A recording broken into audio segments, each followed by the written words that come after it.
Welcome back everybody to another MOTOBOB video here at EICMA in Milan, and I asked you guys which of the bikes that we haven't covered yet that you really want to see, and one that came up quite frequently is the CBR600RR from Honda.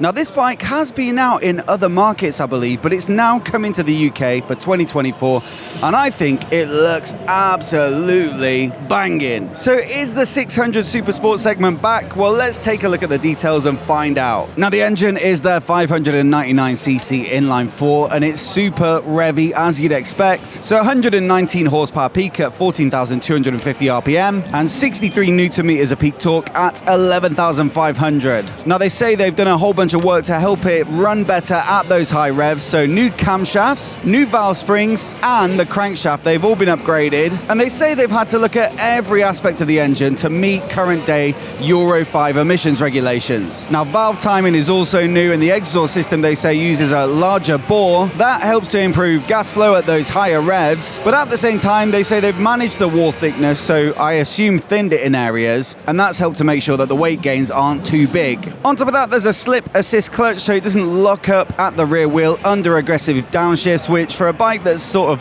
partly built for the track like this is pretty much essential, but they also say the assist part of the clutch means that the lever action is actually 32% lighter. As for the engine tech and electronic management, they say it's trickled down from the CBR600RR R5 blade. So specifically for this model they're talking about the ride-by-wire system, completely electronic now, but what they do say is they've paid particular attention to the return spring and the level of friction, and that's to give it a very natural feel despite the sort of modernity, which is of course going to help with throttle control and those sort of fine adjustments. On top of that you've got 5 riding modes, so they say mode 1 is for fast riding, mode 2 is for fun riding, and mode 3 is for comfortable riding, so the most chilled out one presumes. But also you got 2 custom slots for a fully user-defined setup, which I think will be of particular interest if you're thinking about taking this bike down to the track. Within that you've got 9 levels of cornering traction control, 5 levels of power delivery, 3 levels of engine braking, 3 levels of wheelie control. An inertial measurement unit of course feeds all the lean data back into the bike to manage some of these rider aids like the cornering TC and wheelie control, and it also feeds into cornering ABS and rear wheel lift control. Also on top of that stuff you've got an up and down quick shifter as standard now on this bike. As for the chassis, we've got a hollow die-cast twin spar aluminium frame, and they say the aluminium swing arm is now 150 grams lighter than the previous generation.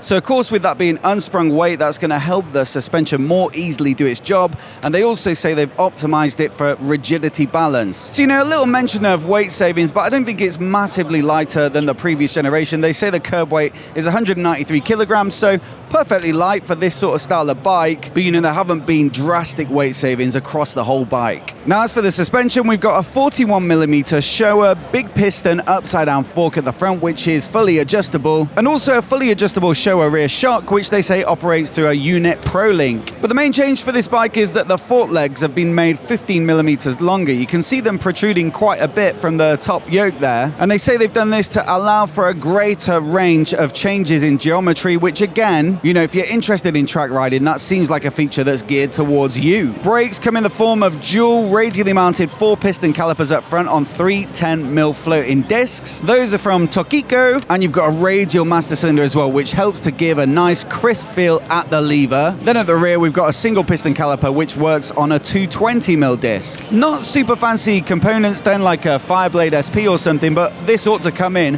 at a much more affordable price point. Wheels are cast aluminium of course. There's a 120/70 at the front, a 180/55 at the rear, and they're shod with Dunlop Road Sport 2. So if you are doing track days, you might want to go for something a little more sticky, but for all-rounding and road riding, perfectly fine. Now before we get on to the next feature, I just want to say a massive thanks to our sponsors this week, and that's Insta360 and Metzeler Tyres. Now Metzeler, in our experience, are absolutely fantastic, a great choice of tyre, and every time we've had a press bike with Metzelers, it's always impressed. Be that with their super sticky sporty Sportec M9RRs, or the Roadtecs, which are a bit more of an all-rounder with a sport touring bias. Then, on the adventure front, you've got the Tourance, which is quite road-friendly and adventure touring, the Karoo Streets, which are a great choice of on and off tyre, and then if you want to take your off-roading more seriously, there's the Karoo 4s, which are a bit more knobbly. So look, there's pretty much something for everyone. Do check out the link down in the description to see their full lineup. And once again, a massive thanks to Metzler for their support this week. It's made a huge difference to our coverage.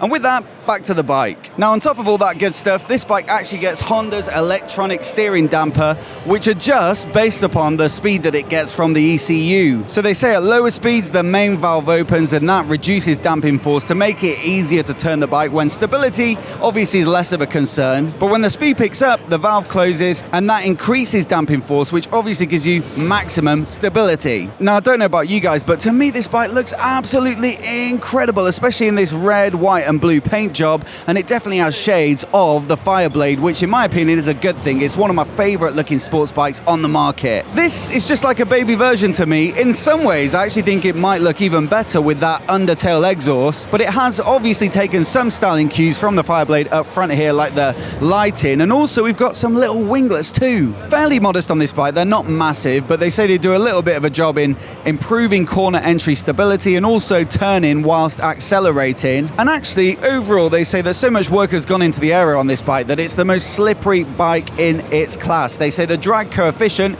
is 0.555, which might not mean a great deal to many people, myself included, but basically when the rider's in a racing tuck, this bike will cut through the air with the least resistance in its class. Now, as for the seat height, it's 820 mils, so you know, fairly easy to get your legs down, but still feels quite sporty, low at the bars and obviously tucked in, and then high pegs for decent ground clearance around corners. One of the changes they do say they've made is they've lowered the tank by 10 millimeters, and that allows the rider to get into more of a tuck, and also made it slimmer so the arms can come in as well. So that probably plays into that aerodynamic change we were just talking about.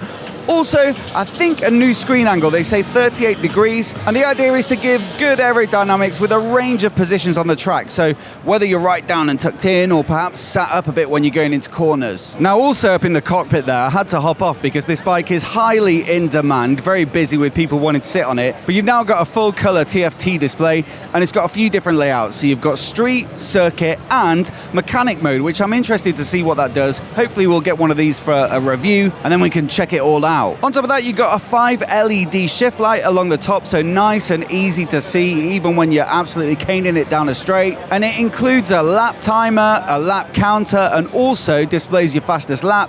And so I think you can probably work out, if you haven't already, who they're pitching this bike at. As for lighting, well, it's LED all round. I do think the front position lights stick out a little bit. I'm surprised that it's as aerodynamic as they say, with those indicators that aren't integrated like they are on the Fireblade, which has them in the mirrors. But anyway, they're always on to make you nice and visible to other road users. And then at the rear, you've got the emergency stop signal feature. So when you're heavy on the brakes, quick deceleration, it'll flash the rear indicators to warn other road users behind you not to run into the back of you, ideally. No price on this one as of yet, but I think in the UK, the main competition for this bike is going to be the Kawasaki ZX6R. Certainly, the 600 Supersport class has died off a bit over the past few years, but we are seeing a few bikes start to come back, and surely Honda will be looking at around that 10,599 price point of the Kawasaki. So yes, could be a nice affordable option to the Fireblade if you fancy the looks of that, but in a little bit more of a budget-friendly package. Personally, absolutely love the looks of this bike. I'm not a particularly frequent track rider,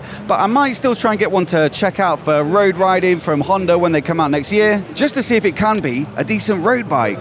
As always though, let me know what you think of it down in the comments below. Would you go for this or the Kawasaki? And also do check out our EICMA playlist, which has got all the bikes we've been shooting this week. Loads of fantastic bikes to check out, so do have a look. Hit subscribe if you've not already, if you want to see all of our videos as soon as they go live. Many thanks for watching today, and we'll see you in the next one.